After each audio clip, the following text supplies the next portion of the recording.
Hello बच्चों, चलिए प्रश्न को देखते हैं। प्रश्न दिया गया है, विश्राम अवस्था में तंत्रिका झिल्ली के पार यानी क्रॉस होने वाला विभवांतर क्या है। पहला 70+ मिली वोल्ट, दूसरा -70 मिली वोल्ट, तीसरा 0.5 वोल्ट और लास्ट में -30 मिली वोल्ट। तो सबसे पहले इस प्रश्न का हम देख लेते हैं बच्चों, मुख्य अवधारणा क्या होगा यहाँ पर। मुख्य अवधारणा, तो यहाँ पर इस प्रश्न का जो मुख्य अवधारणा होगा वो हम यहाँ पर क्या देखने वाले हैं, वो देखने वाले हैं विश्राम अवस्था के बारे में, यानी जो झिल्ली का विश्राम अवस्था होता है। किसके बारे में? विश्राम विश्राम अवस्था। वो भी किसका विश्राम अवस्था? यहाँ पर झिल्ली का, जो मेम्ब्रेन होता है ना कोशिकाओं के, उनकी झिल्ली का।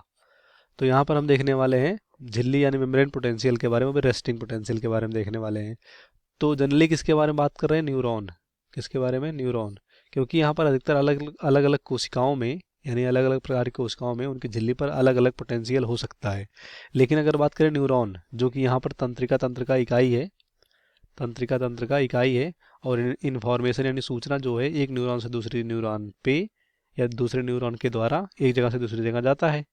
तो यहाँ पर जो न्यूरॉन की झिल्ली होती है, मतलब जो न्यूरॉन में यहाँ पर नलिका नुमा भाग होता है, इसे एक्सॉन बोलते हैं, और एक्सॉन का जो झिल्ली होता है, यहीं पर पोटेंशियल यानी विभव कितना होता है, पॉजिटिव नेगेटिव ये कितना होते हैं ओवरऑल चार्ज यहाँ पर, तो ये होता है -70 मिली वोल्ट।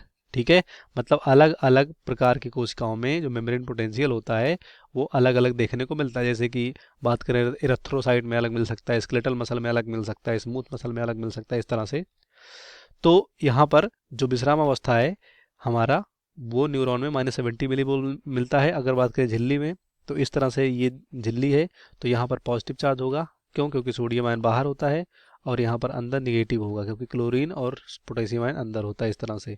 तो यहाँ पर हो गया सोडियम आयन पॉजिटिव, और यहाँ पर होगा क्लोरीन और पोटेशियम आयन। तो यहाँ पर ओवरऑल चार्ज जो हमारा रेस्टिंग है, रेस्टिंग मतलब कोई यहाँ पर ये ध्रुवीकरण हुआ है पॉजिटिव निगेटिव, मतलब कोई डिस्टर्बेंस नहीं है, इसलिए यहाँ पर विश्राम अवस्था है, कोई भी यहाँ पर इम्पल्स अभी नहीं आया हुआ है। तो इस स्टेज में हमारा जो मेम्ब्रेन पोटेंशियल होता है वो -70 मिली वोल्ट होता है।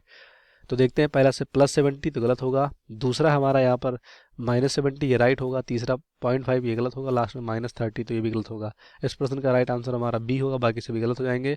उम्मीद करते हैं आपको प्रश्न समझ में आएगा। धन्यवाद।